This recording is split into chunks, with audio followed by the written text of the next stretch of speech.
Hello friends, welcome to my channel. எல்லோரும் எப்படி இருக்கீங்க? நல்லா இருக்கீங்களா? இந்த வீடியோவில் என்ன பார்க்க போகிறோன்னா, ஒரு மணி சேவிங் சேலஞ்சு தான் பார்க்க போகிறோம்.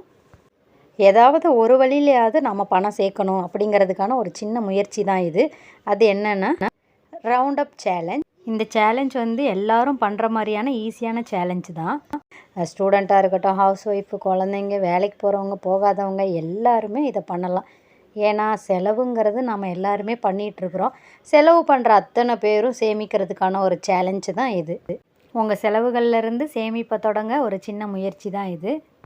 ஒரு நாளைக்கு நீங்கள் எத்தனை பொருள் வாங்குறீங்களோ, இல்லை எத்தனை முறை செலவு பண்ணுறீங்களோ அத்தனை முறையும் நீங்கள் சேமிக்கணும். அது எப்படின்னா, நீங்கள் 15 ரூபா கொடுத்து ஒரு பென்னு வாங்குறீங்க. அப்போ 15 ரூபாய்க்கு பக்கத்தில் இருக்க டென்ஸ் எதுன்னு பார்த்தீங்கன்னா 20 ரூபா தான். அப்போ 20 ரூபாய்க்கு இன்னும் 5 ரூபா வேணும். அந்த 5 ரூபாயை நீங்கள் சேவிங்ஸில் போட்டுருங்க. கண்டிப்பாக இந்த மெத்தடை உங்கள் குழந்தைங்களுக்கு சொல்லிக் கொடுங்க.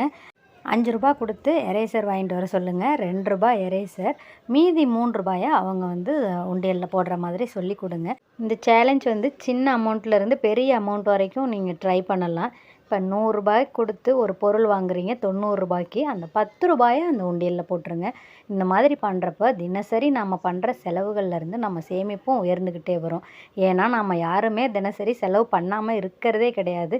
ஒரு நாளைக்கு நம்ம எத்தனை முறை செலவு பண்ணுறோமோ அத்தனை முறையும் 1 ரூபாய் 2 ரூபாய் ஏதோ ஒரு அமௌண்ட்டை நம்மளால் சேமிக்க முடியும். நீங்கள் ஒரு மாதம் இந்த மாதிரி சேமிக்கிறப்ப கண்டிப்பாக உங்களால் ஒரு பெரிய அமௌண்ட்டை சேர்க்க முடியும். இந்த ஒரு மாதத்தில் நீங்கள் உங்களோட சேமிப்பு உயர்றதை கண்கூட பார்ப்பீங்க. பெரிய செலவுகள் வரப்பவும் நீங்கள் இதை ஃபாலோ பண்ணலாம். 900 ரூபாய்க்கு பில் வரப்போ ஒரு 100 ரூபாய் உங்களால் சேர்க்க முடிஞ்சால் அது இன்னும் உங்கள் சேமிப்பை அதிகப்படுத்தும். இந்த செலவுகளுக்கு பின்னாடி இருக்க சேமிப்பு மாத கடைசியில் உங்களுக்கு கண்டிப்பாக ஹெல்ப் பண்ணும். இந்த டிப்ஸ் எல்லாம் உங்களுக்கு பிடிச்சிருந்தா ப்ளீஸ் லைக் பண்ணுங்கள், ஷேர் பண்ணுங்கள். வீடியோ பார்த்ததுக்கு நன்றி.